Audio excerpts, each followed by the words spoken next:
ఈ రాష్ట్రానికి బాసో, ఈ రాష్ట్రానికి నియంతనో, చక్రవర్తో, రాజో కాదు. ఒక పెద్ద పాలేరులాగా, ఒక పబ్లిక్ సర్వెంట్ మాదిరిగా పనిచేయాల్సిన బాధ్యతలో ఉన్న వ్యక్తి. మంత్రి అయినా, ఎమ్మెల్యే అయినా, ఎమ్మెల్సీ అయినా మేమందరం కూడా వేరే పబ్లిక్ సర్వెంట్స్, మేమంతా ప్రజాసేవకులం. ఈ విషయం మర్చిపోయి తనకు రాజ్యాంగబద్ధమైన పదవులు ఉన్నా అన్న విషయాన్ని పూర్తిగా ఇంగితం కోల్పోయి రేవంత్ రెడ్డి గారు చేస్తున్న దురుసు మాటలు, దురుసు వ్యాఖ్యలు ఏవైతున్నాయో వారి కొన్ని విషయాలు నేను గుర్తు చేస్తూ ఉన్నా. మనందరం కూడా public servants, we're all public servants including you. ఇదేం పటేల్ పట్వారి వ్యవస్థ కాదు, ఇది నియంతృత్వం కాదు. ఇక్కడ ఎవరు రాజులు లేరు, చక్రవర్తులు లేరు. నువ్వు ప్రజల చేత ఎన్నుకోబడ్డ ఒక ఎమ్మెల్యే మాత్రమే. ఆ ఎమ్మెల్యేలు మీ కాంగ్రెస్ పార్టీలో మెజారిటీ మంది నిన్ను ఎన్నుకుంటే నువ్వు ముఖ్యమంత్రి అయినావు తప్ప నువ్వేమి రాజువు కాదు, నియంతవు కాదు. పేరుకేమో ప్రజాపాలన, కానీ చూస్తే మరి ఈరోజు ప్రజాస్వామిక స్ఫూర్తి అనేది కనీసం అనుమాత్రం కూడా మీరు చేసే ఒక్క పనులు కూడా కనబడతలేదు. ఎంత దుర్మార్గంగా మొత్తం దేశం మొత్తం చూస్తూ ఉంది. ప్రజాపాలన అనే అర్థానికి పాత్ర వేసి బుల్డోజర్లతో, జేసీబీలతో మేము పాలకులం, మీరందరూ నా కాలు కింద చెప్పులాగా ఉండాలనే విధంగా మీరు బానిసలు అన్నట్టుగా ఒక విచిత్రమైన మానసిక రోగంతో కదా బాధపడుతున్నట్టుగా రేవంత్ రెడ్డి గారి ప్రభుత్వ వ్యవహారం ఉంది. మాట్లాడితే గవర్నమెంట్ భూమి, అసలు గవర్నమెంట్ భూమి ఏంది? రోడ్లు, చెరువులు, గుట్టలు, రాళ్ళు, రప్పలు నేను గవర్నమెంట్ కాబట్టి నేను ఇష్టం ఉన్నట్టు చేస్తా, నా భూమి. Let me remind mister Revanth Reddy, government is a mere custodian, not the owner. People are the owners, you are just a custodian. నువ్వు ధర్మకర్తవు మాత్రమే. ప్రజల సొమ్ముకు, ప్రభుత్వ భూమి అంటే ప్రజల సొమ్ము అది కాబట్టి ప్రజల సొమ్ముకు నువ్వు ధర్మకర్తవు మాత్రమే. You are a mere custodian for a very short time. నేనేదో రాజును, ఇది నాది రాజ్యం అన్నట్టుగా బిహేవ్ చేస్తే వారికి గుర్తు చేస్తా ఉన్నా, అది యూనివర్సిటీ భూమి, గవర్నమెంట్ భూమి అనే పంచాయతీ పక్కకు పెడితే నువ్వు you are a mere trustee and custodian, అంతే. ధర్మకర్తవు తాత్కాలికంగా ఉన్నవాడు. దాన్ని కాపాడాల్సింది పోయి ఇష్టం వచ్చినట్టు పనిచేస్తాను, ఇష్టం వచ్చినట్టు వ్యవహారం చేస్తానంటే కుదరదు. రోజుకు 18 గంటలు పనిచేస్తా అని చెప్పుకుంటాడు ముఖ్యమంత్రి గారు. కనీసం ఒక 10 నిమిషాలు మనిషిలాగా పనిచేయి. ఒక రియల్ ఎస్టేట్ బ్రోకర్ లాగా 18 గంటలు కాదు 20 గంటలు పనిచేయచ్చు. ఒక 10 నిమిషాలు 15 నిమిషాలు ఒక మనిషిలాగా, ఒక తండ్రిలాగా, ఒక తాతలాగా భవిష్యత్ తరాల మీద సోయితో పనిచేయని చెప్పి నేను ముఖ్యమంత్రికి చెప్తున్నా. నేను అడుగుతున్నా, నిన్న మా జగదీష్ రెడ్డి గారు కూడా అడిగినారు, ప్రభుత్వ భూమి అని చెప్తున్నారు పెద్దలు. ప్రభుత్వ భూమి అయితే దొంగల్లాగా ఎందుకు పోతున్నారు? అందరికీ దొంగల్లాగా ఎందుకు పోతున్నారు? ప్రభుత్వ భూమిలోకి అర్ధరాత్రి పోయి దొంగల్లాగా జేసీబీలు పెట్టి దొడ్డిదారిన పోయి పిల్లలు ఆందోళన చేస్తుంటే వారితో మాట్లాడకుండా దొడ్డిదారుని ఎందుకు ఈ ప్రయోగాలు చేస్తున్నారు? నెంబర్ 1. నెంబర్ 2, మీరే కదా కోర్టుకు చెప్పారు, మార్చి 27, 28 నాడు ఒక పబ్లిక్ ఇంట్రెస్ట్ లిటిగేషన్, ఒక ఎన్జిఓ వాటా ఫౌండేషన్ అని వారు ఫైల్ చేస్తే మీరే చెప్పారు కోర్టుకి 10 రోజులు సమయం ఇవ్వండి, మా జవాబు చెప్తాము, కోర్టులో మా కౌంటర్ ఫైల్ చేస్తాము అన్నారు. మరి ఆ 10 రోజులు ఏం పడిపోయిందని ఇవాళ బుల్డోజర్లు పంపి అర్ధరాత్రి అపరాత్రిని లేకుండా ఉన్న చెట్లన్నీ కూలగొట్టి అక్కడున్న పశువులను చంపేసి అక్కడున్న పక్షులను గూళ్ళు చెదిరేటట్టు చేసి ఈ 10 రోజులు దొంగల్లాగా ఎందుకు వ్యవహారం చేస్తున్నారు? ప్రభుత్వ భూమి అన్నమాట నిజమే అయితే ఎందుకు ఈ దొంగ వ్యవహారం? ఎందుకు పగటిపూట పోవట్లేదు? ఎందుకు అర్ధరాత్రి దాడి చేస్తున్నారు? కోర్టు సెలవులు చూసుకొని శనివారం, ఆదివారం, ఉగాది, రంజాన్ ఇవి చూసుకొని వందల వాహనాలు అక్కడ పంపి బుల్డోజ్ చేస్తారా? ఇదేనా ఒక ప్రజాస్వామ్యంలో ఒక నీతివంతమైన పరిపాలన అందించే వాళ్ళు, ప్రజాపాలన అని చెప్పుకునే వాళ్ళు చేయాల్సింది? దొంగదారిన పోవడమే కాకుండా పనికిమాలిన మాటలు మాట్లాడతారా? గుంట నక్కలు అని మాట్లాడతారు. ఎవరు గుంట నక్కలు? వాళ్ళ పిల్లలు చెప్తున్నారు, అవును మేము నక్కలమే, కానీ నీలాగా పందికొక్కు కాదని చెప్తున్నారు. ముఖ్యమంత్రి గారికి అన్ని మాటలు పడాల్సిన అవసరం ఉందా? పిల్లలతో పిలిచి మాట్లాడొచ్చు కదా. అరే ఇంత దారుణంగా, ఇంత అన్యాయంగా హైకోర్టు ఎన్నిసార్లు తిట్టిందండి? ఈ హైడ్రాతోని వీకెండ్స్ పని చేసుకుంటా, శనివారాలు ఆదివారాలు పని చేసుకుంటా, కోర్టు సెలవు దినాల నాడు హైడ్రాతో మీరు కొడుతున్నారు పేదల ఇండ్లు, ఇంకోసారి పిచ్చి చేస్తే హైడ్రాను రద్దు చేసి పారిస్తాను కూడా హైకోర్టు చెప్పలేదా? అయినా మీకు బుద్ధి రాదా నీ ప్రభుత్వానికి? బుల్డోజర్లు ఎందుకు పోతున్నాయి ఆదివారాలు శనివారాలు ప్రజల మీదకి? అంటే ఎన్నిసార్లు కోర్టు చెప్పినా, హైకోర్టు చెప్పినా, సుప్రీంకోర్టు చెప్పినా నీకు బుద్ధి రాదా? ఇంగితం రాదా నీ ప్రభుత్వానికి? అక్కడ పులులు లేవు, జింకలు లేవు అని పంచ్ డైలాగులు చెప్పడం ఏమింది నాకు అర్థం కాదు. అక్కడ ఏముందో కనీసం ఎప్పుడన్నా పోయినావా నువ్వు? పిల్లలు చెప్తున్నారు, ఈరోజు ఫుట్బాల్ ఆడడానికి వచ్చినాడు, భూముల మీద కన్నేసినాడు, ఇప్పుడు మమ్మల్ని ఫుట్బాల్ ఆడుతున్నాడు, మా భూములు గుంజుకుంటున్నాడు అని పిల్లలు చెప్తా ఉన్నారు. నేనేమంటా ఉన్నా అంటే రేవంత్ రెడ్డి గారిని, ప్రజాపాలన అంటే విద్యార్థుల జుట్టు లాగడం, ఆడపిల్లల బట్టలు చింపడం, ఒక న్యాయం కోసం వాళ్ళ పాపం వాళ్ళు ఒక ఇంచు భూమి వాళ్ళదా? ప్రైవేట్ భూమి ఏమన్నా? ప్రజల కోసం, హైదరాబాద్ భవిష్యత్తు కోసం వాళ్ళు కొట్లాడుతున్నారు. అక్కడ చదువుకునే పిల్లల్లో 70-75% మంది పిల్లలు మన రాష్ట్రం వాళ్ళు కూడా కాదు. వాళ్ళు పాపం వివిధ రాష్ట్రాల నుంచి వచ్చి 2-3 ఏళ్ళు ఇక్కడ చదువుకొని 4-5 ఏళ్ళు చదువుకొని PhD చేసేటోళ్ళు అయితే వెళ్ళిపోతారు వాళ్ళు. కానీ వాళ్ళకి హైదరాబాద్లో ఉన్న ప్రేమ మీద నీకు అరపైసా ఉందా, అనుమాత్రం ఉందా? వాళ్ళు హైదరాబాద్ కోసం వాళ్ళు పోరాడుతుంటే, హైదరాబాద్ భవిష్యత్ తరాల కోసం వాళ్ళు కొట్లాడుతుంటే కనీసం నువ్వు ముఖ్యమంత్రివి, 4 కోట్ల మందికి ప్రతినిధివి అనే ఇంగితం నీకుందా? సిగ్గనిపిస్తలేదా? కనీసం డబ్బు కోసం ఇంత దిగజారాలా? ఇంత తప్పుడు పనులు చేయాలా? నేను జగదీష్ రెడ్డి గారు చెప్పారు, నేను మళ్ళీ చెప్తున్నా. 14,000 ఎకరాలు మేము హైదరాబాద్ ఫార్మాసిటీ కోసం సేకరించాం. ఎస్, మాకు కూడా ప్రతిఘటన ఎదురైంది, మాకు కూడా ఇబ్బందులు అయినాయి. ఒప్పించి మెప్పించి మొత్తానికి కోర్టు కూడా అన్ని సరైన వివరాలు సమర్పించి మేము ministry of environment forest clearance తెచ్చి అన్ని చేసి 14,000 ఎకరాలు హైదరాబాద్ ఫార్మాసిటీ అని చెప్పి ఒక గ్రీన్ ఫార్మాసిటీ కడతామని చెప్పి మేము సేకరించాం. ఇవాళ నువ్వు దాన్ని 4th సిటీయో 420 సిటీయో కడుతున్నావు నువ్వు అక్కడ. నేను అడుగుతున్నా, మరి అక్కడ 14,000 ఎకరాలు నీ చేతుల్లో ఉన్నప్పుడు, మేము వడ్డిచ్చిన విస్తరలాగా నీ చేతిలో పెట్టినప్పుడు ఈ 400 ఎకరాల మీద ఎందుకు పడ్డావు? అక్కడ 14,000 ఎకరాల్లో కట్టచ్చు కదా. నువ్వు కట్టే IT పార్కులు, నువ్వు కట్టబోయే AI సిటీ, నువ్వు కట్టబోయే ఫ్యూచర్ సిటీ కోసం 14,000 ఎకరాలు పెట్టుకొని ఇక్కడ ప్రజెంట్ సిటీని ఎందుకు ఖరాబ్ చేస్తున్నావు? ఉన్నదే అక్కడ లంగ్ స్పేస్ ఇది ఒకటి, 2,500 ఎకరాలు ఏదైతే అక్కడ HCU చుట్టూ ఉందో ఆ పశ్చిమ హైదరాబాద్లో ఉన్న ఒకే ఒక లంగ్ స్పేస్ అది. దాన్ని ఎందుకు ఖరాబ్ చేస్తున్నామని కదా ప్రజలు అడిగేది. దాన్ని ఎందుకు ఖరాబ్ చేస్తున్నామని కదా పిల్లలు కొట్లాడేది. అక్కడ ఉండే జంతువులకు నోరు లేదు, నీ మంత్రులకు లేదా, నీ ఎమ్మెల్యేలకు లేదా? కనీసం ఒక్కరు మాట్లాడుతున్నారా? ఒక్కరికన్నా కనీసం బాధ అనిపిస్తలేదా? నెమళ్ళు అరుస్తుంటే, ఆ పశువులు పక్షులు గోల చేస్తుంటే, మా గూడు జరగొట్టద్దని ఏడుస్తుంటే ఒక్కళ్ళకు కూడా మానవత్వం ఉన్నవాడికి దేశం మొత్తం వినబడుతుంది, కానీ మీకు వినబట్టలేదా? అందుకే నేను రేవంత్ రెడ్డి గారికి చెప్పేది, పిల్లలు అడుగుతున్నారాడా ఏ యూనివర్సిటీ హే రియల్ ఎస్టేట్ నహి అని చెప్పి నినాదాలు ఇస్తున్నారు.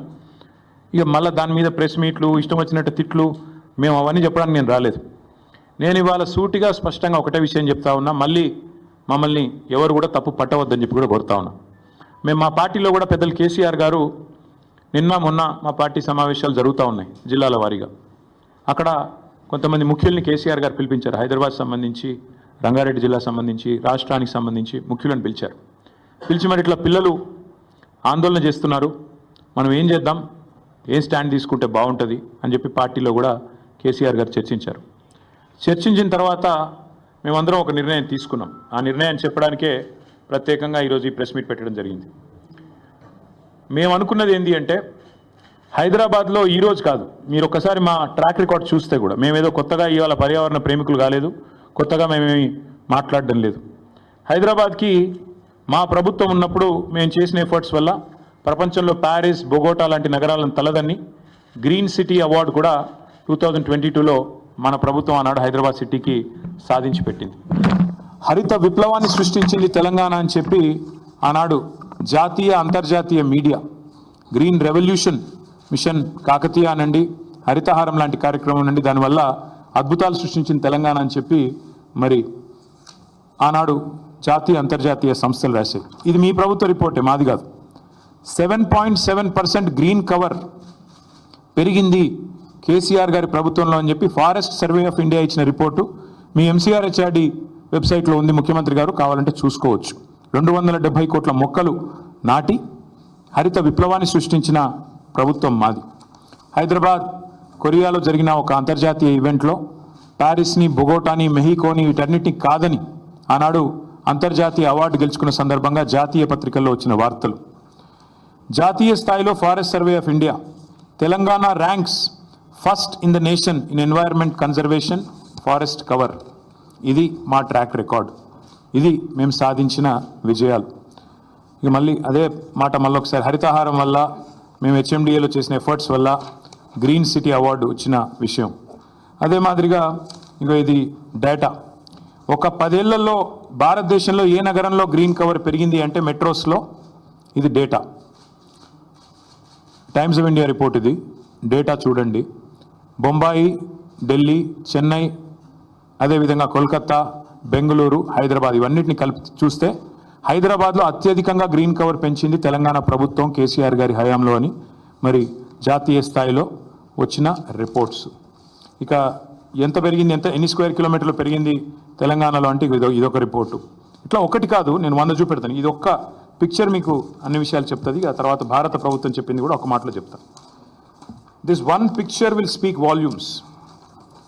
భారతదేశంలోని 28 రాష్ట్రాల్లో ఎక్కడ గ్రీన్ కవర్ పెరిగింది అంటే ఇగో this is Telangana and the growth, decadal growth of green cover in Telangana. ఇది భారత ప్రభుత్వం పార్లమెంట్లో ఇచ్చిన రెస్పాన్స్. 2021 జూలై 23 నాడు భారతదేశంలో ఏ సంవత్సరంలో ఎంత పెరిగింది గ్రీన్ కవర్, ఎంత పెరిగింది అడవి అంటే ఇది భారత ప్రభుత్వం 2021లో ఇచ్చిన రిపోర్టు. అత్యధికంగా తెలంగాణ రాష్ట్రంలో పెరిగింది అని పార్లమెంట్లో ఇచ్చిన సమాధానం. బయోడైవర్సిటీని తెలంగాణ ప్రభుత్వం ఎట్లా కాపాడుతుంది అని చెప్పి వచ్చిన వార్తలు. అన్నిటికీ మించి మేమేదో ఒక హైదరాబాద్లోనే చేయలేదు.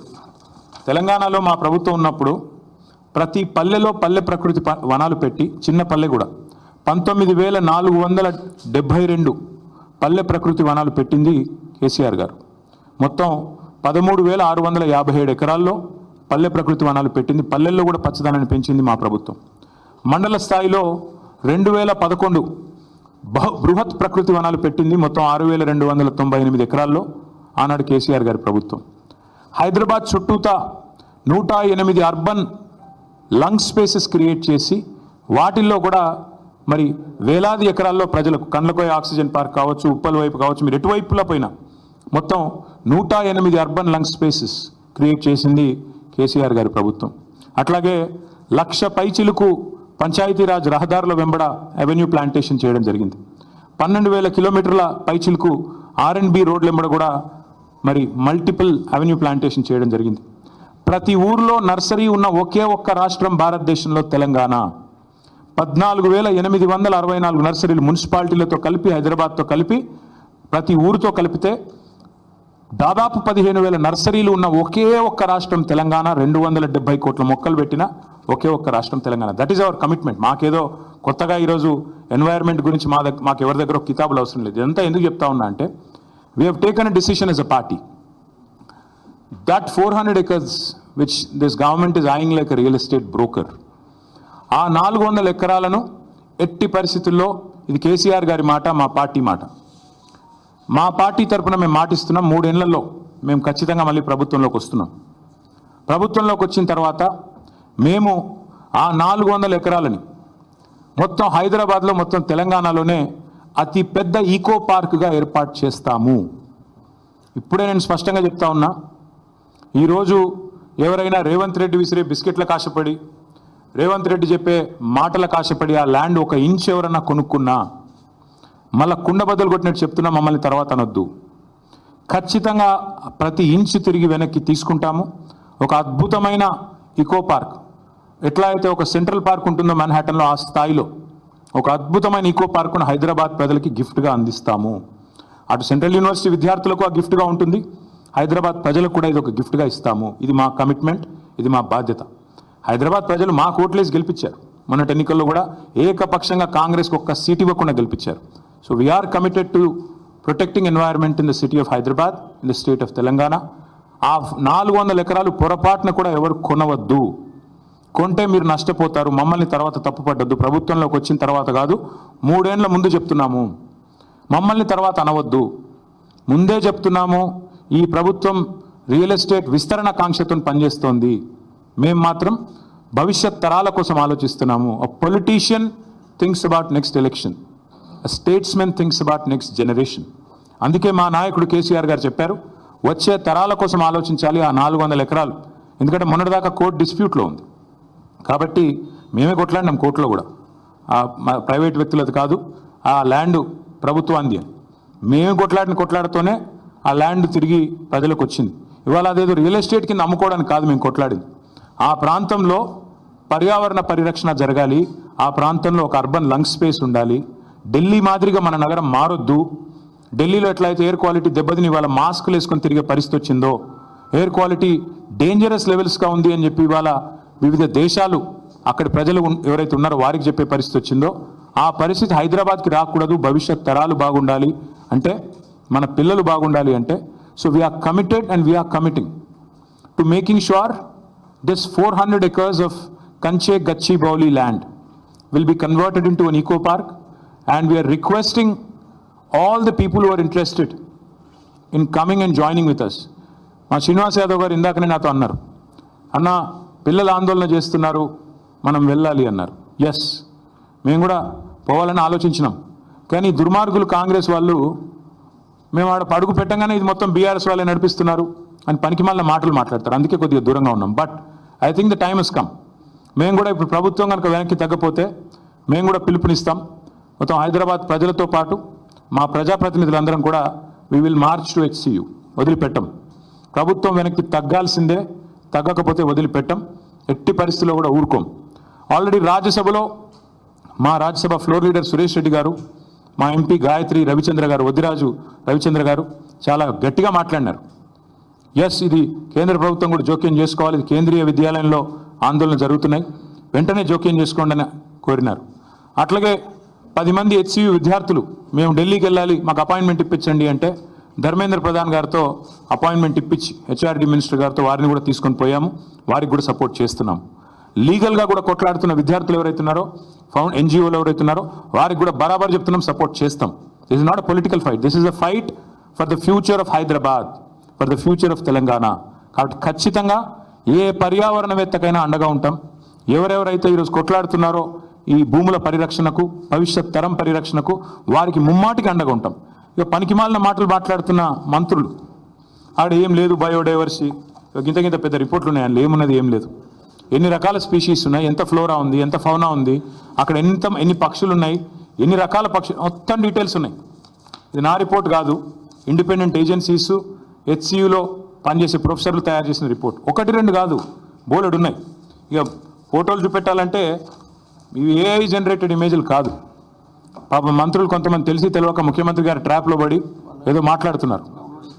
మీ HCU వెబ్సైట్లో ఉన్నాయి, కావాలంటే చూసుకోండి. హైదరాబాద్ సెంట్రల్ యూనివర్సిటీ వెబ్సైట్లోనే ఇవన్నీ కూడా ఉన్నాయి. చెరువులు, అక్కడ ఉండే తాబేళ్ళు, 1-2 కాదు, అక్కడ ఉండే పశువులు, అక్కడ ఉండే పిట్టలు, పక్షులు, అక్కడ ఉండే చెరువులు, ఇక అక్కడికి పోయిన రేవంత్ రెడ్డి గారి బుల్డోజర్లు, అక్కడికి పోయిన రేవంత్ రెడ్డి గారి బుల్డోజర్లు, అక్కడ ఎరేజ్ చేసిన, అక్కడ వీరు క్రియేట్ చేసిన అరాచకం. 1-2 కాదు, చూడండి ఎట్లా ఒక యుద్ధానికి పోయేటప్పుడు ఎట్లయితే పోతారో అట్లా ఆ మిలిటరీ ట్యాంకర్లు వేసుకొని పోతారు చూడు, ఆ స్థాయిలో ఒక దొంగలాగా ప్రభుత్వం పోవాల్సిన అవసరం ఏంటి? అక్కడ ఉండే పశువుల్ని ఇంత స్థాయిలో 1-2 కాదండి, అక్కడ ఉండేది వందలు. అక్కడ HCUలో నివసించే వారికి ఎవరికైనా తెలుసు, స్పాటెడ్ డియర్ అనేది క్యాంపస్లో ఫ్రీగా తిరుగుతూ కనబడుతూ ఉంటుంది. రాహుల్ గాంధీ గారిని కూడా చివరిగా అడుగుతా ఉన్నా, మీరేమో పెద్ద ఉపన్యాసాలు ఇస్తూ ఉంటారు, పెద్ద మాటలు చెప్తుంటారు. అదే పెద్ద ఉపన్యాసాలు, పెద్ద మాటలు చెప్తా ఉంటారు రాహుల్ గాంధీ గారు. మీరు రాహుల్ గాంధీ గారు ఆనాడు రోహిత్ వేముల విషయంలో మీరు ఆనాడు ఆల్ ఇండియా కాంగ్రెస్ కమిటీ అధ్యక్షుడు, ఒక ఎంపీ, కేసీఆర్ గారి ప్రభుత్వం ఉన్నప్పుడు మీరు వస్తే మీకు ఎస్కార్ట్ పెట్టి, పోలీస్ ఎస్కార్ట్ పెట్టి మరి మిమ్మల్ని 2 సార్లు హైదరాబాద్ సెంట్రల్ యూనివర్సిటీలో నిరసనలో పాల్గొనే ఒక ప్రజాస్వామిక పరిస్థితి ఆనాడు కేసీఆర్ గారి ప్రభుత్వంలో ఉండే. మీరేం చేస్తుండండి ఇవాళ? మీ ప్రభుత్వం ఏం చేస్తుంది? ఇది మీరు చేస్తుంది. ఆడపిల్లల జుట్లు గుంజుకొట్టుడు, వాళ్ళ బట్టలు జినిగేటట్టు కొట్టుడు, పిల్లల మీద లాఠీ చార్జులు. ఇది పిల్లల మీద లాఠీ చార్జ్ నిన్న. ఇదా मोहब्बत का दुकान? राहुल जी, मैं आपसे कहना चाहता हूं, ये मोहब्बत का दुकान नहीं है. आज तेलंगाना कांग्रेस गवर्नमेंट में नफरत का नया मकान बन गया. आप आइए HCU, आपने खुद कहा था जब भी आपको कोई आफत होगी, जब भी आपको कोई तकलीफ होगी, मुझे बुलाइए, मैं आ जाऊंगा. मेरा वादा है आपसे. राहुल जी, आप कहाँ पे? हाल ही में एक पिक्चर आई, लापता लेडीज. आज राहुल जी को लोग बोल रहे हैं कि लापता लीडर है. कहाँ है? पॉलिटिकल टूरिस्ट जो हैं राहुल जी, आइएगा एक बार. आप दर्शन देते रहते हो कभी का एक बार 1 साल में. आइए हैदराबाद सेंट्रल यूनिवर्सिटी, यहाँ की बच्चों के साथ बैठिए, बताइए उनको, समझाइए कि क्यों आपकी गवर्नमेंट कर रही है जो कर रही है, जो कारनामा, जो लाठीचार्ज कर रही है और जो बार बार बकवास कहा जाता है. मैं याद दिलाना चाहता हूँ एक और चीज़ भी. మీకు గుర్తుండాలి, ఇదే హైదరాబాద్లో టైమ్స్ ఆఫ్ ఇండియా వాళ్ళు క్యాంపెయిన్ రన్ చేశారు. ఆ మధ్యన మేము KBR పార్క్ చుట్టూ ఫ్లైఓవర్లు కడదామని స్టార్ట్ చేస్తే SRDP కింద క్యాంపెయిన్ స్టార్ట్ చేశారు, సేవ్ KBR, ఒక 700 చెట్లు కొట్టేస్తున్నారు అని. మేము ప్రజాస్వామిక లక్షణాలు ఉన్న ప్రభుత్వం కాబట్టి విరమించుకున్నాం. అక్కడ KBR వాకర్స్ అందరూ నిరసన చెప్తుంటే వి విత్డ్రూ. ప్రభుత్వం ఒక నిర్ణయం తీసుకున్న టెండర్లు కూడా పిలిచాం, టెండర్లు ఫైనల్ అయినాయి, అగ్రిమెంట్ అయింది, 6 ప్యాకేజీలు. కానీ ప్రజలు ఎప్పుడైతే నిరసన చెప్పారో మేము వెనుకకు తగ్గాం. కరెక్ట్ కాదు, వాళ్ళని కాదని మనం వాళ్ళ కోసమే చేస్తున్నాం, మనకి ఎందుకు అని మనం నగర మంత్రులు నగర ఎమ్మెల్యేలు అందరం కూడా పోయి సార్ని అడిగితే వద్దు ఆపేయండి అన్నారు కేసీఆర్ గారు. That is commitment. ప్రజాస్వామిక లక్షణం ఉన్నవాడైతే ఆ పని చేస్తాడు. ప్రజలు ఎప్పుడైనా ఏదైనా చెప్తే వింటాడు. కానీ నేను నీ అంతను నా అంత గొప్పవాడు ఎవడు లేడు అనుకుంటే రేవంత్ రెడ్డిలాగా ఉంటుంది. ఇది రేవంత్ రెడ్డి గారు అక్కడేం లేవంటారు. ఇక అక్కడ జింకలు పట్టుకొని నెహ్రూ జూలాజికల్ పార్క్లో పెట్టినారు. నాది కాదు, నెహ్రూ జూలాజికల్ పార్క్ రిపోర్ట్ ఇది. ఇది నెహ్రూ జూలాజికల్ పార్క్ రిపోర్టు. అందులో స్పష్టంగా ఉంది, హెచ్సియులో జింకలు దొరికితే దాన్ని తీసుకుపోయి ఎక్కడ పెట్టారు, జూ పార్క్లో పెట్టినారు. మరి ఇక ముఖ్యమంత్రికి జింకలు కనబడతలేవట, గుంట నక్కలు కనబడుతున్నాయట. దేశం అంతా కోడై కూర్చుంటే కూడా ముఖ్యమంత్రి గారికి అర్థం కావట్లేదు. Once again I repeat, this press meet is to express our commitment to the people of Hyderabad that this 400 acres of land in Kanche Gachibowli, as soon as we come back into office in a matter of couple of years, we will make this the largest eco park which will be accessible to the citizens and also to the students of Hyderabad Central University. We'll preserve biodiversity, we'll make sure that this will become a top notch, a model eco park in the entire country, and our track record speaks for itself. We are a government, BRS government, which had ensured that the highest green cover growth in the entire country happened in a decade during our tenure. So that's our commitment to environment, and that's our commitment to the cause. And I appeal once again to the real estate companies which are eyeing this land. Please don't find fault with us later. We are saying it clearly ahead of time. Please do not participate in the auction. That land belongs to the future of Hyderabad. Please do not buy an inch. If you are going to invest money, you will be losing it. And please do not blame us. Please do not, say that there is a policy change later. We are extremely clear, and this is the commitment of Honorable KCR Garu, who is basically the founding father of Telangana in a way. So it's his commitment, it's his word, it's our party's policy decision. Thank you. నేను హరగోపాల్ గారు చాలా డీటెయిల్గా చెప్పారు brother, ఎక్కడా కూడా ఏమి ఇవ్వలేదు. సరే, నేను ఆ జోలికి పోతలేను. అది హెచ్సియు ల్యాండా గవర్నమెంట్ ల్యాండా అన్నది కాదు పాయింట్. అది ప్రజల ల్యాండ్. హైదరాబాద్ ప్రజల ఆస్తి, హైదరాబాద్ ప్రజల ల్యాండ్. అది మేమేమంటున్నామంటే అక్కడ కొత్తగా ఐటీ పార్కులు కట్టాల్సిన అవసరం అక్కడేం లేదు. మీరు కడుతున్నారు కదా, 4th సిటీయో 420 సిటీయో, అందులో కట్టండి, అందులో ఐటీ పార్కులు కట్టండి, అందులో మీరు చెప్పినవి అన్నీ చేయండి. స్కిల్స్ సిటీలు ఇంకేదో కడతా అన్నారు, అవన్నీ కట్టండి, మేము వద్దట్లేదు కదా. మేము 14,000 ఎకరాలు వడ్డిచ్చిన విస్తారలాగా మీ చేతిలో పెట్టినాం, మంచిగా చేయండి, అందులో మేము వద్దట్లేదు. We're welcoming economic activity and progress, but at what cost? మొత్తం హైదరాబాద్ యాజిటేట్ చేస్తుంటే, ఆ పిల్లలు హైదరాబాద్ కాని వాళ్ళు కూడా యాజిటేట్ చేస్తుంటే, వాళ్ళ ఆందోళనలన్నీ వదిలేసి 400 ఎకరాలు ఒక రియల్ ఎస్టేట్ బ్రోకర్ లాగా ముఖ్యమంత్రి పనిచేస్తుంటే, definitely as a principal opposition KCR garu మా పార్టీలో చర్చించి ఈ నిర్ణయం తీసుకున్నారు. We're committed to it. ఈ 400 ఎకరాలని కాపాడే బాధ్యత మాది. హైదరాబాద్ ప్రజలకు ఇది మా వాగ్దానం.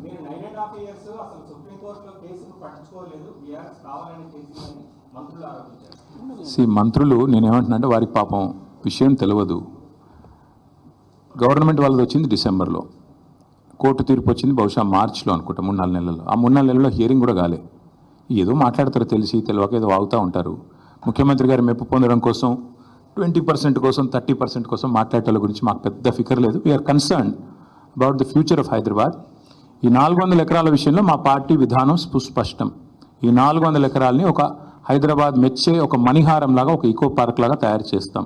కాంగ్రెస్ స్టాండ్ ఏంటో చెప్పమని చెప్పండి, నేను కోరుతాం.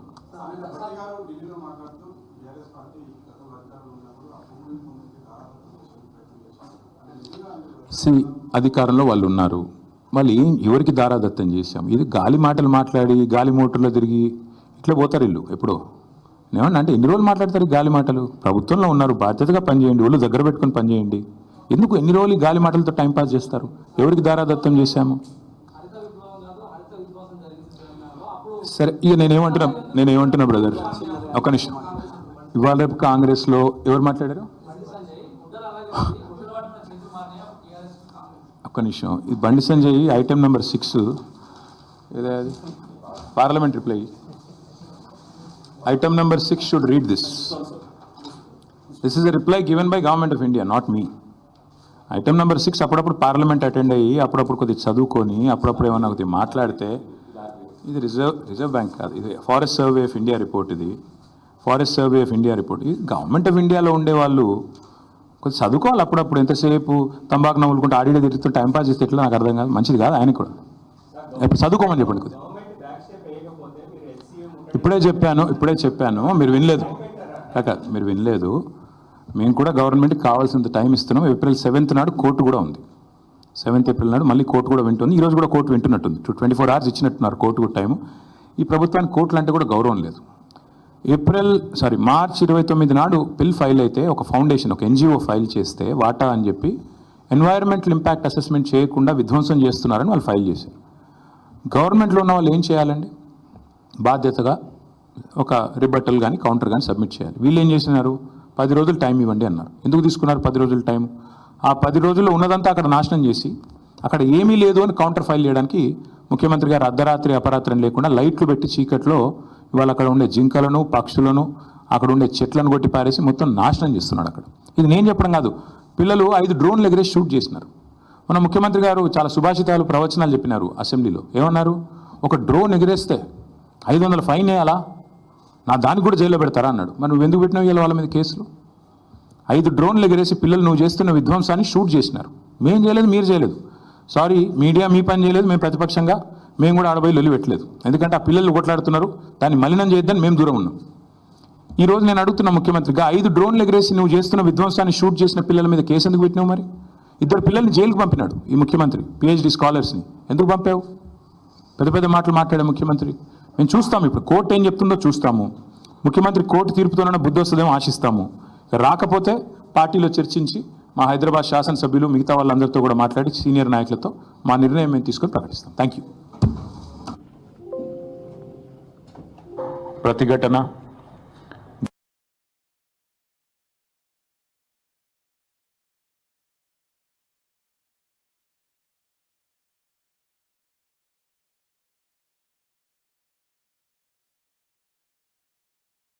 ఇది కాంగ్రెస్ బ్యాచ్ కాదు. కాంగ్రెస్ అనే బస్సుకి తెలుగుదేశం డ్రైవర్ ఎమ్మటి వచ్చిన బ్యాచ్ ఇది. ఈ బ్యాచ్లో ప్రధానంగా మొదటి నుంచి కవితమ్మ గారిని టార్గెట్ చేసి మాట్లాడుతున్న విషయం కూడా మనం చూసాం.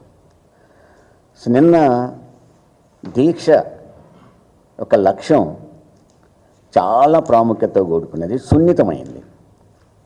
జ్యోతిరావు పూలే అనేది దేశవ్యాప్తమే కాదు, ప్రపంచంలో ఉన్న ఎక్కడ ఉన్నా సరే భారతీయులు కులాలకు మతాలకు అతీనంగా ప్రధానంగా బలహీన వర్గాలు ఒక బాపు అని పిలుచుకునేవాళ్ళు.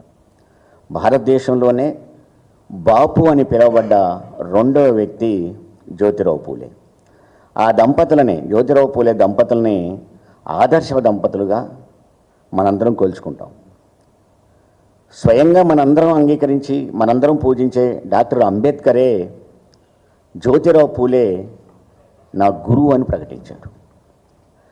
అలాంటి వ్యక్తి యొక్క విగ్రహాన్ని అసెంబ్లీ ఆవరణలో పెట్టాలని ఒక దీక్ష జరుగుతూ ఉంటే దాన్ని ఆహ్వానించే బదులు గందరగోళంగా మాట్లాడారు. నీకు ఆ దీక్ష నచ్చకపోతే, ఒకవేళ విగ్రహమే నచ్చకపోతే, అసలు జ్యోతిరావు పూలేయే నచ్చకపోతే స్పష్టంగా చెప్పండి. జ్యోతిరావు పూలే అంటే మాకు ఇష్టం లేదు, అసెంబ్లీ ఆవరణలో పెట్టడం మాకు ఇష్టం లేదు అని స్పష్టంగా చెప్పండి. ఎందుకు డొంక తిరుగుడు ఈ మాటలన్నీ, గందరగోళం? వాళ్ళు మాట్లాడిన మాటలు చూస్తూ ఉంటే చాలా జుగుప్సకరంగా ఉన్నాయి. పైగా అత్యంత బుద్ధిమంతులైనట్టు ఒక 5-6 వచ్చి ఫినాయిల్ తీసుకొచ్చి ఆ ఏరియాని కడుగుతూ ఉన్నారు. ఆ కడిగిందంటే ఒక్కడు కూడా బీసీ ఉన్నట్టు నేను అనుకోవట్లేదు. నిజంగా బీసీఏ ఉన్నట్టయితే జ్యోతిరావు పూలే విగ్రహం పెట్టాలని చేసిన దీక్ష కాడ ఆయన ఫోటోలు పైన కనపడుతూ ఉంటే, ఆయన కటౌట్లు పక్కన కనపడుతూ ఉంటే అక్కడ ఫినాయిల్ పెట్టి కడుగుతున్నారంటే ఆ అవమానం జ్యోతిరావు పూలేని అవమానపరిచినట్టు కాదా నేను అడుగుతున్నాను. ఖచ్చితంగా జ్యోతిరావు పూలేని అవమానపరిచినందుకు ఈ సమాజానికి క్షమాపణ చెప్పాలి కాంగ్రెస్ పార్టీ. ఇవాళ పూలేని అవమానపరుస్తావా? సిగ్గు, శరం, లజ్జ, బిడి ఏమన్నా ఉండాలి కదా మనుషులకి. అక్కడికి వచ్చేసి కడుగుతూ ఉన్నారు. నాకు అనిపించింది నిజంగానే కనుక ఫినాయిల్ పెట్టి కడగాలనుకుంటే బూతులతో పుచ్చిపోయిన నీ ముఖ్యమంత్రి యొక్క నోటిని కడగండి ఆ ఫినాయిల్తో. దాన్ని అదన్నా నోరన్నా బాగుపడుద్దేమో. రేవంత్ రెడ్డి రాకతో పుచ్చిపోయిన కాంగ్రెస్ పార్టీని కడగండి, ఆ పార్టీ అన్న కొద్దిగా బాగుపడుతుందేమో అని. పినాయిలు పెట్టి కడగండి, రేవంత్ రెడ్డి నోరు కడగండి, కాంగ్రెస్ పార్టీని కడగండి. అది వదిలిపెట్టేసి ఇందిరా పార్క్ కాడికి వచ్చి ఓ పినాయిలు డబ్బా పెట్టి ఫోటోలు తీసిలా పెట్టే బదులు రోజు పొద్దున్నే వచ్చి ఇందిరా పార్క్ అంతా ఊడవండి, చేసిన పాపాలను కొద్దిగా పోతేమో చూద్దాం అవన్నీ ఉంటాయేమో అని ఉండాలి. అలా బీసీ ఎవడు లేడనుకుంటున్నాను నేను. అలా బీసీ ఉంటే నిజంగా ఎక్కడో ఒక్కడ ఆత్మలో జ్యోతిరావు పూలే కనపడతాడు. నేను మళ్ళీ ఒకసారి డిమాండ్ చేస్తున్నాను, ఈ జ్యోతిరావు పూలేని అవమానపరిచినందుకు ఖచ్చితంగా జ్యోతిరావు పూలే క్షమాపణ చెప్పాలి కాంగ్రెస్ పార్టీ అని అంటున్నాను. రెండోది ఏంటి, కొంతమంది నాయకులు, ఆ నాయకులు ఎవరు? రేవంత్ రెడ్డి మనుషులే. నేను కాంగ్రెస్ పార్టీని మొత్తం అనదలుచుకోవట్లే, కాంగ్రెస్ పార్టీలో ఉన్న రేవంత్ రెడ్డి మనుషులు. ఒక ఆయన ఉంటాడు చామల కిరణ్ ఎంపీ, నోటికి వస్తే అది మాట్లాడుతూ ఉంటాడు. మరి ఏమనుకుంటాడో నాకు తెలియదు. రేవంత్ రెడ్డిని ఏమన్నంటే ఎగిరిపడుతూ ఉంటాడు. ఇట్లా ఎగిరిపడే యూత్ కాంగ్రెస్లో సస్పెండ్ అయ్యాడు, 6 సంవత్సరాలు సస్పెండ్ అయ్యాడు. ఒక కాంగ్రెస్ పార్టీ సస్పెండ్ చేసిన వ్యక్తి మళ్ళీ 6 సంవత్సరాల తర్వాత వచ్చి కోలుకొని డబ్బులతో ముఖ్యమంత్రి ఎంపీ అయ్యి ఇష్టం వచ్చినట్టు నేను రేవంత్ రెడ్డి కోసం మాట్లాడుకో. రేవంత్ రెడ్డితో రేపు రేవంత్ రెడ్డి బీజేపీలో పోతాడు, నువ్వు కూడా పో. మోడీతో సెక్రటరీగా ఉన్నాడు, నువ్వు కూడా ఉండు. కాంగ్రెస్ పార్టీని వదిలిపెడతాను, నువ్వు కూడా వదిలిపెట్టు. రేపు రేవంత్ రెడ్డిని కాంగ్రెస్ పార్టీ పక్కన పెట్టుద్ది, నిన్ను కూడా పెట్టుద్ది. అదొక బ్యాచ్ మీదంతా వెళ్ళండి. ఇక రెండో అయినా నా మిత్రుడు ఆది శ్రీనివాస్, చాలా దగ్గర వ్యక్తి. ఆయన మాట్లాడుతూ ఉంటే పాత విషయాలని మర్చిపోయినట్టున్నాడు. రేవంత్ రెడ్డితో పడ్డ ఘర్షణలలో నాతో పాటు ఆది శ్రీనివాస్ కూడా ఉన్నాడు. ఆయన ఈరోజు రేవంత్ రెడ్డిని అసలు మాట్లాడుతూ ఉన్నాడు. ఆయన లేచినప్పుడల్లా లిక్కర్ రాని అంటాడు. మురుపు సాయంత్రం పూట ఇంత మంది ఎత్తాడో అది పొద్దున జ్ఞాపకం వస్తుందేమో నాకు తెలియదు. లిక్కర్ రాని అంటే కవిత గారు లిక్కర్ కేసులో ఉందని చెప్తే అది ఆరోపించబడ్డ కేసే తప్ప అది కేసుని నిర్ధారించబడి నిరూపించబడ్డది కాదు. ఆమెకు ముద్దాయే తప్ప ఆమె కేసు ఆమె చేసినట్టు కూడా కాదు.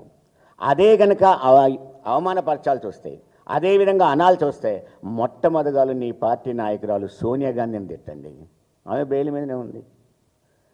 నీ పార్టీ నాయకుడు రాహుల్ గాంధీని తిట్టండి, ఆయన బెయిల్ మీదనే ఉన్నాడు.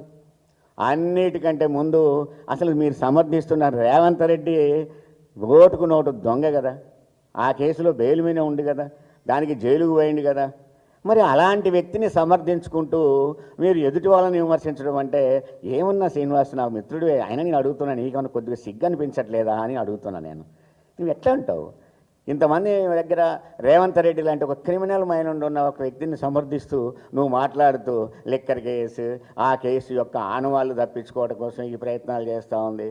నిజంగా నువ్వు బీసీ అయితే ఆ డిమాండ్ నీకు నచ్చిందా లేదా?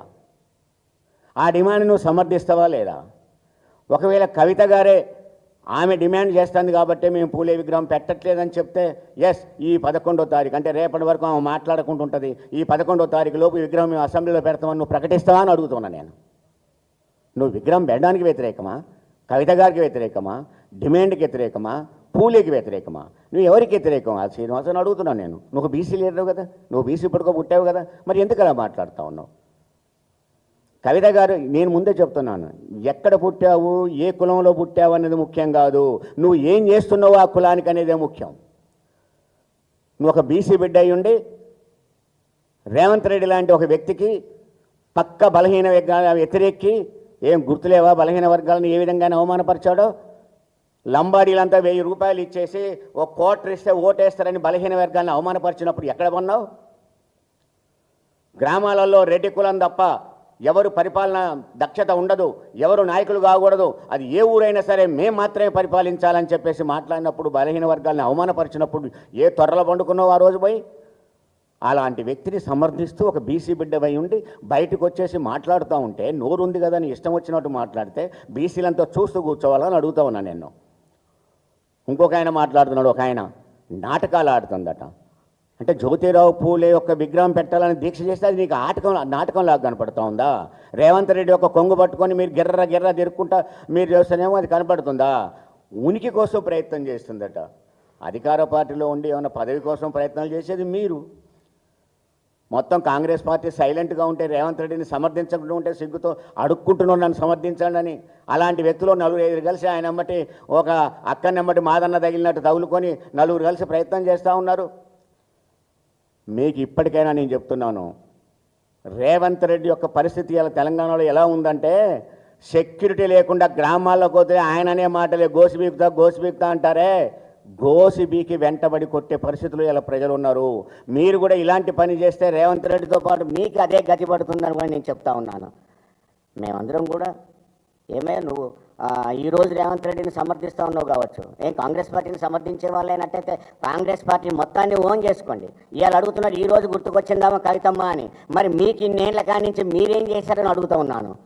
స్వాతంత్రం వచ్చిన కానించి, రాష్ట్రం ఏర్పడ్డ కానించి మీరే పరిపాలించారు కదా, మీకెందుకు జ్ఞాపకం రాలేదు ఇవన్నీ? మరి ఈ రోజు పోయి ఢిల్లీలో దీక్ష చేశావు, కొంతమంది అనుచరగణాన్ని పట్టుకొని బీసీలను బట్టి ఒక తోడి. Serious Fraud Investigation Office, Ministry of Corporate Affairs, Government of India. I'm also writing to the SEBI. SEBI ఎందుకు రాస్తున్నాను అంటే, ఆ బీకన్ అనేవాడు, బీకన్ ట్రస్టీషిప్ అనేవాడు, he's already a member of the stock exchange. అట్లాగే we are writing to the Central Vigilance Commission and we are also writing to the Central Bureau of Investigation.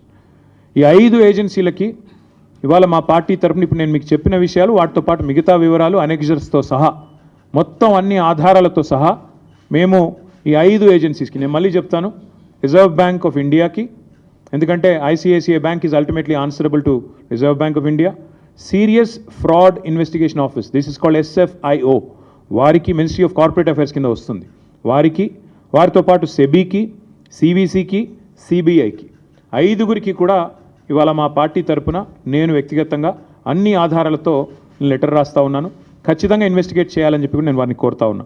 ఇక్కడ ముఖ్యమైన point ఏమంటే, ఈ మొత్తం కుంభకోణం వెనకాల రేవంత్ రెడ్డి గారికి అండగా బ్యాక్గ్రౌండ్లో నిలబడ్డది, ఈ అంతా మేనేజ్మెంట్ అంతా చేసింది ఒక బీజేపీ ఎంపీ. ఆ బీజేపీ ఎంపీ గారికి ఈయన కూడా కొంత అనుచితమైన లబ్ధి చేకూరుస్తున్నారు రాష్ట్ర ప్రభుత్వం ద్వారా. ఎందుకంటే ఇక క్విడ్ ప్రోకో కదా, నేను ఇది చేస్తాను నాకు అది చేయాలి, అది జరుగుతూ ఉంది ఇప్పుడు. ఇక ఇప్పటికిప్పుడు నేను దొంగ చేతికి తాళాలు ఇవ్వను, ఎంపీ గారి పేరు కూడా నేను బయట పెడతాను, నెక్స్ట్ ఎపిసోడ్లో బయట పెడతాను. ఎందుకంటే దీని వెనకాల ఉన్నది మొత్తం, దీని వెనకాల నడుపుతున్నది, ఆ బ్రోకర్ను తెచ్చింది, ఆ బ్రోకర్ను రాష్ట్ర ప్రభుత్వానికి అటాచ్ చేసింది, ఆ బ్రోకర్ని అల్టిమేట్గా ఈ రకంగా ఆర్బీఐ, ఐసిఐసిఐ బ్యాంకు నిబంధనలు పాటించకుండా ఆగమేఘాల మీద 10,000 కోట్ల రూపాయలు అన్నిటిని వయలేట్ చేస్తూ తెచ్చింది కూడా ఆ ఎంపీ గారి సారథ్యంలోని ఆ బ్రోకర్. ఎందుకంటే అంత స్ట్రాంగ్ బ్యాకింగ్ ఉంటేనే యూనియన్ గవర్నమెంట్ది ఇంత వేగంగా డబ్బులు వస్తాయి. లేకపోతే 10 రూపాయలు పుట్టాలన్న సామాన్యుడికి దేశంలో 10 రూపాయలు బ్యాంకు నుంచి రావాలంటే 10 క్వశ్చన్లు కాదు 100 క్వశ్చన్లు అడుగుతారు. ఒక లోను శాంక్షన్ కావాలంటే, హోమ్ లోను మీ అందరికీ తెలుసు, అందరికీ ఉండే ఉంటాయి ఇక్కడ లోన్లు, హోమ్ లోన్ శాంక్షన్ కావాలంటే ఎన్ని పేపర్లు దస్కత్ పెట్టాలి? అట్లాంటిది 10,000 కోట్లు నీది కాని భూమికి కూడా ఇచ్చినవాడు నేరస్తుడా కాదా? ఇంకొక మాట, ఇక్కడ బీకన్ ట్రస్టీషిప్ కానీ టీజీఐసి కానీ, they violated so many things. I'll even once again present it to you. First of all కాని ల్యాండ్ని పెట్టారు, తనఖా పెట్టారు, వాళ్ళ సంబంధం లేని ల్యాండ్ని మార్ట్గేజ్ చేసినారు, అప్పు తీసుకున్నారు. అట్లాగే knowing fully well this land is litigated, తెలుసు వాళ్ళకి ల్యాండ్ లిటిగేషన్లో ఉందని తెలుసు, లిటిగెంట్ ల్యాండ్ అని తెలుసు, హెచ్సియు ఆల్రెడీ క్లెయిమ్ చేస్తుందని తెలుసు. ఇన్ని తెలిసి కూడా కేవలం పైన అసలు ఒక్క ఐసిఐసిఐ ఎవడైతే 10,000 కోట్లు ఇచ్చాడు, have they come for field inspection, అసలు భూమి ఉందా లేదా అని వచ్చారా? మీకు ఫ్లాట్ ఉంటే దాని మీద మీరు ₹1 కోటి అప్పు అడిగితే వచ్చి బ్యాంక్ వాడు చూసుకొని పోతాడా లేదా? అసలు ఐసిఐసిఐ బ్యాంక్ వాడు ఎవడన్నా వచ్చాడా ఈ భూమి మీదకి? ఈ భూమి కాడికి వచ్చిండా? ఈ భూమి నిజంగా టీజీఐఎస్సీదా కాదా అని చెక్ చేసిండా? ఏదీ జరగలేదు. కేవలం పేపర్లు, ఫోన్ కాళ్ళు, ఈమెయిల్లు, బ్రోకర్లు, కమిషన్లు, దందాలు, వాటి ఆధారంగా 10,000 కోట్లు ఇవాళ రాష్ట్ర ప్రభుత్వానికి ట్రాన్స్ఫర్ అయినాయి. ఈ 10,000 కోట్లు రేవంత్ రెడ్డి వాళ్ళ అబ్బనో కట్టడు, అల్టిమేట్గా ప్రభుత్వం కట్టాలి, ప్రజల పైసలు మళ్ళీ రేపు కట్టాల్సింది. రేపు వచ్చే ప్రభుత్వం మళ్ళీ మాదే, అవసరమైతే మరి మేము కూడా దీన్ని మీద చూడాలి ఏం చేయాలో. అల్టిమేట్గా నేను అనేది ఏమంటే, ఈ అక్రమ లావాదేవీకి సంబంధించిన ఈ రుణం ఏదైతే వాళ్ళు ఉన్నారో, బాండ్స్ రూపంలో తీసుకున్నారో, ఇది ప్రభుత్వం చేసిన అతిపెద్ద నేరం. 2 ప్రైవేట్ సంస్థలు కుమ్మక్కై సేకరించిన చేసిన ఆర్థిక దోపిడీ ఇది. దీని మీద ఒకవేళ కేంద్ర ప్రభుత్వం కనుక స్పందించకపోతే నేను నిర్దిష్టమైన ఆధారాలతో సహా, డేట్లతో సహా ఈ లెటర్ రాస్తున్నా. ఊరికనే ఏదో ఆషామాషిగా ఒక పేజ్ రాయడం లేదు, పూర్తి వివరాలతో రాస్తా ఉన్నాను. ఇప్పుడు నేను మీకు చెప్పినవి వాటికి పూర్తి స్థాయి బ్యాకింగ్తో సహా, డాక్యుమెంట్స్తో సహా రాస్తున్నా. ఒక అడవి నమ్మడమే నేరం అంటే, బ్యాంకులను మోసగించడం ఇంకో నేరం అంటే, కాని భూమిని, తమది కాని భూమిని అమ్మడం ఇంకో నేరం అంటే, ప్రజల డబ్బును కూడా దోచుకున్నారు. ఇప్పుడు ఈ వచ్చిన 10,000 కోట్లు ఏం చెప్పారు? దీని ద్వారా పేపర్లో లీకులు ఇచ్చినారు, వాళ్ళ పేపర్లలో రాయించినారు, మొత్తం రైతు బంధుకు పెడతాం, పాపని అదన్న చేసినరా? ఈరోజు వరకు 5,000 కోట్లు కూడా దాటలేదు రైతు బంధు, అది కూడా చేయలేదు. మిగతా 5,000 కోట్లు ఎక్కడ పోయినాయి? మళ్ళీ మంత్రివర్గంలో ఉండే కాంట్రాక్టర్లు, వాళ్ళ అనుయాయులు, వాళ్ళ కమిషన్లు, మళ్ళా డబ్బులు దండుకోవడం, కమిషన్లు దొబ్బడం తప్ప చేసింది ఏమీ లేదు. This is such a big fraud. If this is not dealt with seriously right away, this has the ability to destroy a bank called ICICI and its credibility forever. దీని ఇన్వెస్టిగేషన్ చేయకపోతే RBI కనుక ఖచ్చితంగా ICICI bank credibility ఇప్పటికే ఒకసారి దెబ్బతింది, మళ్ళీ ఒకసారి దెబ్బతింటుంది. నేను ఇంకొక మాట కూడా చెప్తా ఉన్నా. నిజంగానే మాట్లాడితే తెల్లారలేస్తే బీజేపీ నాయకులు మాట్లాడుతూ ఉంటారు, ఏదో BRS కాంగ్రెస్ వీళ్ళంతా ఒకటే అని ఒకటి మాట్లాడతాడు. నేను బీజేపీ నాయకత్వాన్ని అడుగుతున్నా, నేను అనుకుంటా ఉన్న ప్రధానమంత్రి గారికి లేదా ఫైనాన్స్ మినిస్టర్కి తెలియకుండానే జరిగిందని నేను అంటా ఉన్నా. I would like to give them the benefit of doubt. వాళ్ళకి తెలియకుండానే ఈ కింది లెవెల్లో బీజేపీ ఎంపీలుగా ఉన్న వాళ్ళు కొంతమంది చేసిన వ్యవహారం, వాళ్ళు బ్యాంకులను మేనేజ్ చేసినారని నేను అనుకుంటా ఉన్నా. ఒకవేళ నిజంగానే బీజేపీ సిన్సియర్గా ఉంటే, కేంద్ర ప్రభుత్వానికి చిత్తశుద్ధి ఉంటే, ఈ విషయంలో నేను స్పష్టంగా డిమాండ్ చేస్తూ ఉన్నా, వెంటనే ఇన్వెస్టిగేషన్కి ఆదేశించండి. ఒకవేళ CBI కాకపోతే CVC లేదా SEBI can start an investigation, ED can start an investigation because money is involved, and even SFIO serious fraud investigation office can initiate enquiry. ఇందులో ప్రతి ఆధారం ఇప్పుడు నేను చెప్పింది మీకు దొరుకుతుంది. ఇందులో ఏం కూడా పబ్లిక్ డొమైన్లో ఆల్రెడీ ఉంది. It's a matter of stitching it up.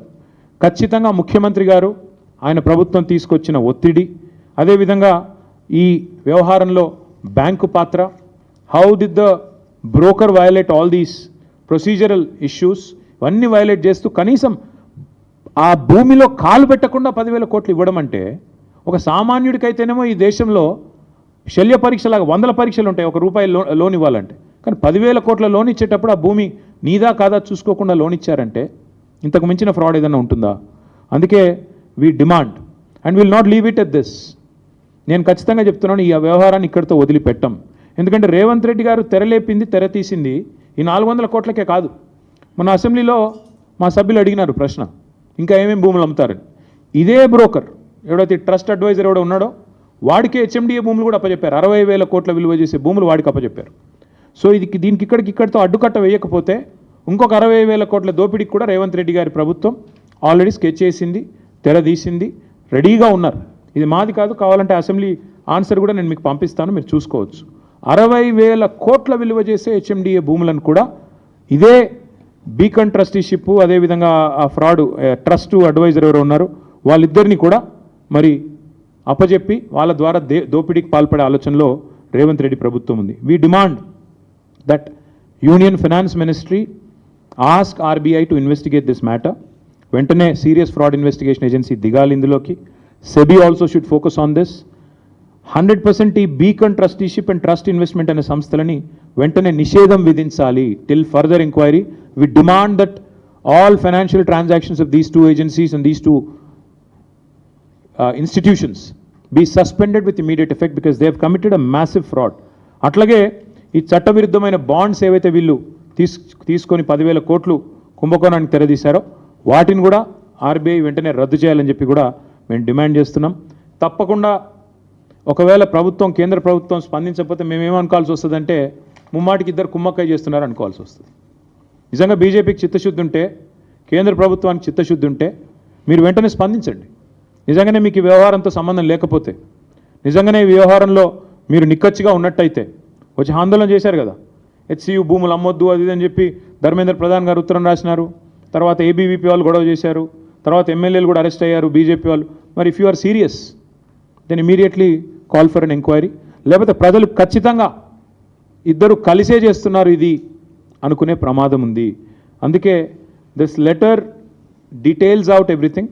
నేను బీజేపీ ఎంపీ గారు అంటున్నాను, పేరు చెప్పట్లేదని మీ వాళ్ళు కొంతమంది క్వశ్చన్ మార్క్ ఫేస్ పెట్టున్నారు. వారికి నేను చెప్పేది ఏమంటే, ఆ ఎంపీ గారికి రేవంత్ రెడ్డి గారు కొన్ని లాభాలు చేయబోతున్నారు.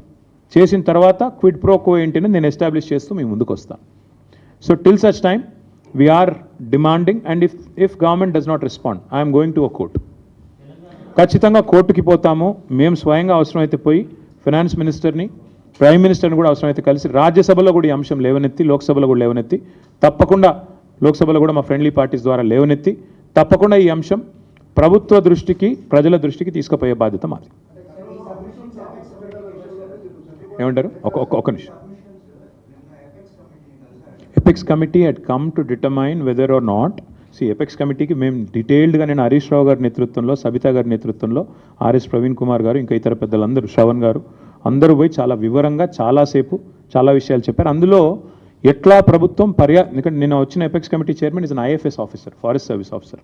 వారు వచ్చింది ఎన్వైర్న్మెంట్ యాంగిల్లో, అందుకే నేను అక్కడ ఫైనాన్షియల్ ఫ్రాడ్ గురించి వారికి చెప్పలేదు. వారు వచ్చింది కేవలం సుప్రీంకోర్టు గ్రీన్ బెంచ్ చేసిన కమిటీ, అది ఎంపవర్డ్ కమిటీ. అందుకే వారికి నిన్న చెప్పింది ఏంటంటే అక్కడ జరిగిన పర్యావరణ హననం, ఎట్లా జింకలు చంపేశారు, ఎట్లా 100 ఎకరాలు దొడ్డిదారిన దొంగదారిన తమది కాని భూమిలో చొరబడి దొంగల్లాగా ప్రభుత్వం చేసింది, ఇదంతా కూడా చెప్పాము. చాలా detailed note, in fact it was appreciated. This morning I got a message from a lawyer, senior lawyer, saying అద్భుతంగా ఒక లాయర్ రాసినారు మీ రిప్రజెంటేషన్ కూడా అని. So that's how competent representation it was to the committee. అది నిన్న చేశాము. ఈరోజు నేను బయట పెడుతుంది ఆర్బీఐ కానీ ఇంకో సీరియస్ ఫ్రాడ్ ఇన్వెస్టిగేషన్ ఏజెన్సీ కానీ వాళ్ళు వెంటనే ఇన్వాల్వ్ అయ్యే విధంగా పూర్తి డీటెయిల్స్తో ఈ లెటర్ నేను వారికి పంపుతాను.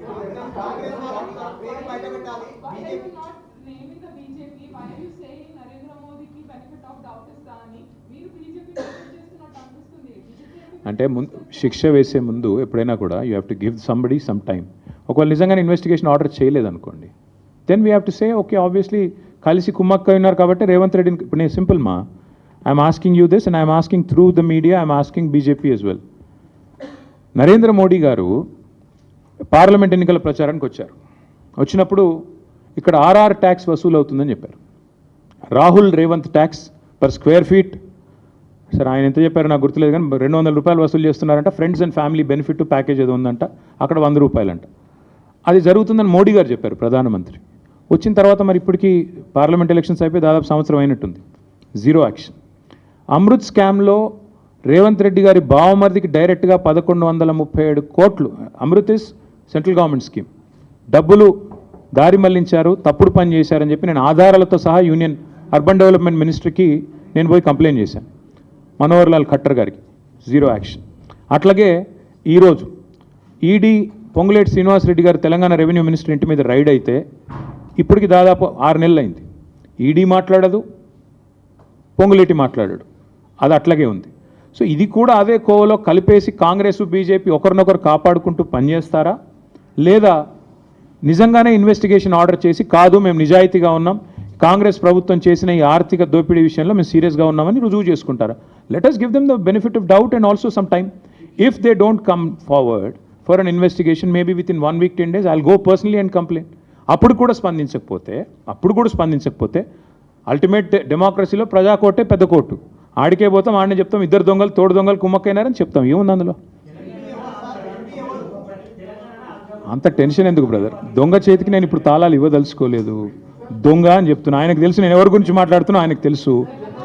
ఒక్క నిమిషం తొందరపడకండి. దొంగ చేతికి తాళాలు నేను ఇప్పుడే ఇవ్వదలుచుకోలేదు. ఆయన ఎవరో ఆయనకు తెలుసు, రేవంత్ రెడ్డికి కూడా తెలుసు. ఇంకా నేను ఎక్కువ చెప్తే మీకు కూడా క్లూ వచ్చేస్తుంది, మీరు పట్టేస్తారు. మీరు చాలా తెలివైన వాళ్ళు ముందే.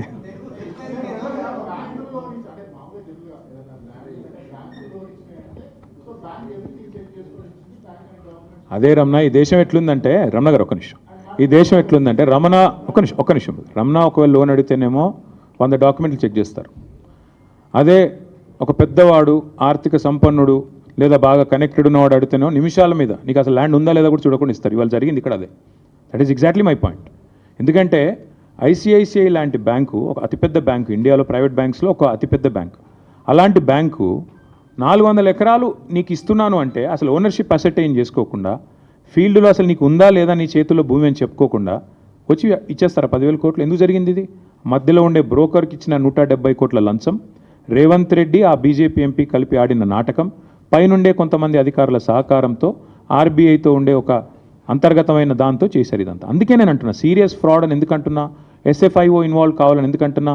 10,000 కోట్ల ధనం ఇవాళ ఐసిఐసిఐ ఇవ్వడము తప్పు, అది కూడా నాది కాని భూమిని నేను తనఖా పెట్టడమే తప్పు కదా. కాబట్టే ఇవాళ we're asking for an enquiry. చేస్తారా లేదా సస్తారా వాళ్ళ ఇష్టం. అది I think that is something we have to wait and see. Diwakar గారు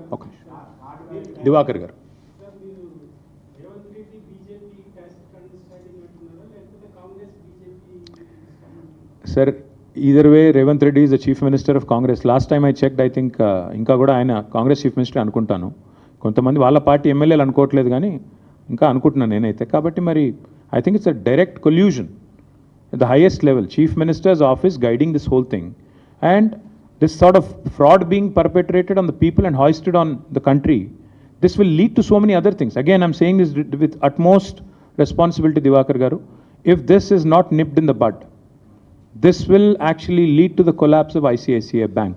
I'm saying this with utmost responsibility. ఎందుకంటే ఊరికే చెప్పట్లేదు నేను. 10,000 కోట్లు అట్లా యాదృచ్ఛికంగా ఊరికే ఎవరు అట్లా ఇచ్చేయరు, అట్లా ఇచ్చేయరు నార్మల్ కోర్సులో. కానీ ఇక్కడ ఇస్తున్నారు. అంటే దీని వెనకాల ఎంత పెద్ద కుంభకోణం ఉందో దాన్ని బట్టి మీరు అర్థం చేసుకోండి.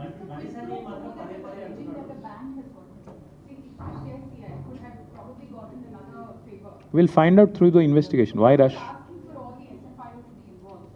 I'm alleging clearly, ma'am, that a land that does not belong to TGIAC has actually been pledged to a broker called Beacon.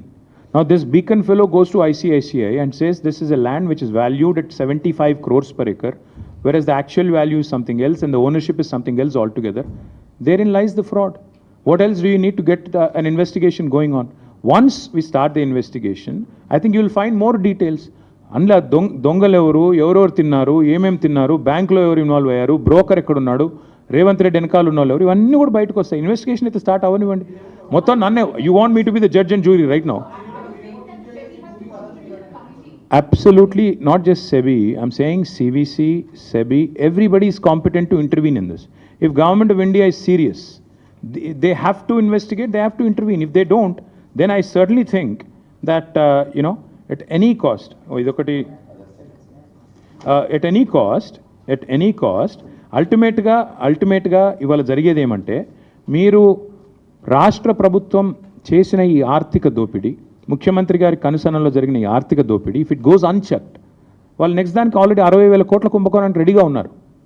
ఇంకొకటి అల్టిమేట్గా జరిగేది ఏంటి మేడం ఇందులో అంటే, 75 కోట్ల వాల్యుయేషన్ 40 కోట్లకు తగ్గించి వాళ్ళకి కావాల్సిన వాళ్ళకి భూములు కట్టబెడుతున్నారు. అందులో ఐసిఐసిఐ బ్యాంక్లో పనిచేసే మేనేజర్ ఉన్నాడో, వాళ్ళు ఎవడున్నాడో నాకేం తెలుసు, మీకేం తెలుసు, ఇన్వెస్టిగేట్ చేస్తే తెలుస్తుంది. అల్టిమేట్గా the whole sketch, the whole plot is orchestrated by CM Revanth Reddy. నేను అనడం లేదు, అక్కడ రికార్డ్స్ చెప్తున్నాయి నా తమ్ముడు. నేను చెప్పడం నువ్వు చెప్పడం కాదు కదా పాయింట్. నేను ఇప్పుడు నీకు చూపెట్టింది రిజిస్ట్రేషన్ పత్రాలు. ఈరోజు టైటిల్ డీడ్ వాళ్ళకి ట్రాన్స్ఫర్ అయిందా, పేరుకి మారిందా, మ్యూటేషన్ జరిగిందా? ఒక జీవో అనే కాగితం తప్ప 75 కోట్లు పర్ ఎకరం అని. తర్వాత ఇప్పుడు బ్రదర్ నీకు తెలుసు కదా ప్రాసెస్ ఎట్లుంటుందని. ఒక ప్లాట్ కొనుక్కున్నావు బ్రదర్, ప్లాట్ కొనుక్కుంటే ఏం స్టెప్స్ ఉంటాయమ్మా? రిజిస్ట్రేషన్ ఉంటుంది, తర్వాత మ్యూటేషన్ ఉంటుంది, అంతేనా? సేల్ అగ్రిమెంటు, సేల్ డీడీ అని జరగాలి. జరిగిన తర్వాతనే ఫైనల్గా నీకు నీ పాస్బుక్లోకి ఎక్కుతుంది. మరి నీకు పాస్బుక్కే లేదు, నీకు అసలు మ్యూటేషనే జరగలేదు, నీ టైటిలే ట్రాన్స్ఫర్ కాలేదు, నీది కాని భూమి నువ్వు అమ్మేస్తే ఒప్పుకుంటావా? జరిగింది అక్కడ, ఇక్కడ అది. That is the biggest fraud. చేసింది ఎవరు? Revanth Reddy. That's the whole point. Thank you. అనలేదు, జరిగింది అని చెప్తున్నా.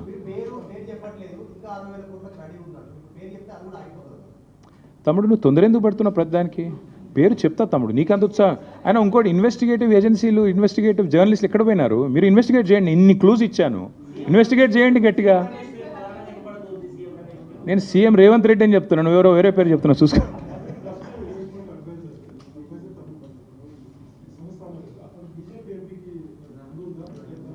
ఇన్వెస్టిగేటివ్ జర్నలిజం ఎందుకయ్యా? నాకు అర్థం కాదు. జర్నలిజం స్కూల్లో ఏం చదువుకున్నారు? గట్టిగా ఇన్వెస్టిగేట్ చేయండి. Thank you.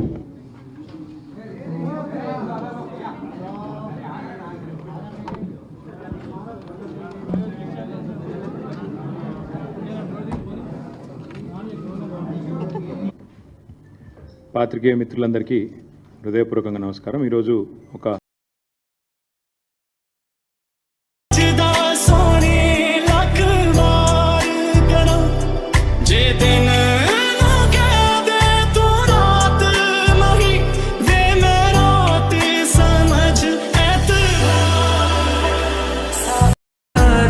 ఎందుకంటే education is the greatest leveller అనే ఉద్దేశంతో 1022 గురుకుల పాఠశాలలు పెట్టి బడుగు బలహీన వర్గాల అభివృద్ధికి, భవిష్యత్ తరాలకు ఒక ప్రపంచంతో పోటీపడే పౌరులుగా తయారు చేసే శక్తిని సంతరించుకునే విధంగా మహాత్మా జ్యోతిబా ఫూలే గారికి నివాళులు అర్పిస్తూ పెద్ద ఎత్తున గురుకుల పాఠశాలలు ఏర్పాటు చేసింది కేసీఆర్ గారి నాయకత్వం.